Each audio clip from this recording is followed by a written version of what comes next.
ഞാനൊരു കപ്പ് കേക്കിൻ്റെ റെസിപ്പിയുമായിട്ടാണ് വന്നിട്ടുള്ളത്. അപ്പോൾ ഈ റെസിപ്പി കണ്ടു നോക്കാം. അതിനായി 3/4 കപ്പ് മൈദയും അതിലേക്ക് ഒരു നുള്ളു ഉപ്പ്, 1/2 spoon baking soda, 3/4 spoon baking powder. ഇനി ഇതിലേക്ക് വാനില എസൻസ് എൻ്റെ കയ്യിലില്ലാത്തതുകൊണ്ട് വാനില പൗഡർ ഒരു 1/4 സ്പൂൺ ഇട്ട് കൊടുക്കാം. ഇനി ഇതെല്ലാം കൂടി ഒന്ന് അരിച്ച് മാറ്റി വെക്കാം. സ്കൂളിൽ നിന്ന് വരുമ്പോൾ കുട്ടികൾക്കൊക്കെ നല്ല ഇഷ്ടമാകുമല്ലോ കപ്പ് കേക്കായാലും കേക്കായാലും.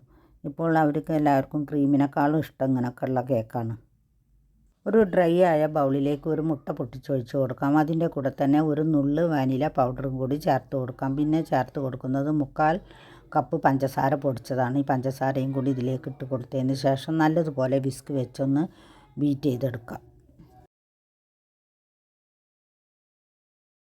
ഇനി ഇതിലേക്ക് അരിച്ച് മാറ്റി വെച്ച മൈദ കുറേശ്ശായി ഇട്ട് കൊടുത്ത് നല്ലതുപോലെ ഒന്ന് ബീറ്റ് ചെയ്തെടുക്കാം.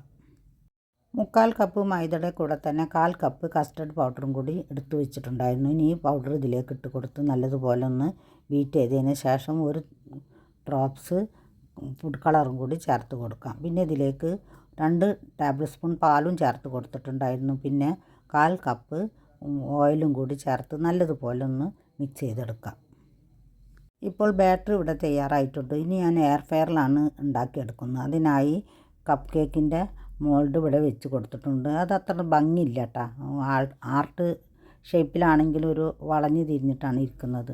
മറ്റേ കപ്പ് കേക്കിൻ്റെ ക്ലാസ് ഉണ്ടായിരുന്നു, അത് കഴിഞ്ഞ് പോയതാണ്. ഇനി നമുക്ക് ഇതിലേക്ക് ഓരോ തവി മാവ് ഒഴിച്ച് കൊടുക്കാം. അതിൻ്റെ മുകളിലായി ട്യൂട്ടി ഫ്രൂട്ടി ഇട്ട് കൊടുക്കുക. ഒരുപാട് ഇട്ട് കൊടുക്കുന്നില്ല, കാരണം കുട്ടികൾക്ക് അത് അത്ര ഇഷ്ടമല്ല. ഇനി നമുക്ക് 125 ഡിഗ്രിയിൽ 10 മിനിറ്റാണ് ഞാൻ ആദ്യം വെച്ചിട്ട് കൊടുത്തിട്ടുണ്ടായിരുന്നു. എന്നിട്ട് പിന്നെ നോക്കിയതിന് ശേഷം 2 മിനിറ്റും കൂടെ വെച്ച് കൊടുത്തു. ഇപ്പോൾ നല്ലതുപോലെ തന്നെ നമ്മുടെ കേക്ക് ഇവിടെ റെഡിയായി വന്നിട്ടുണ്ട്.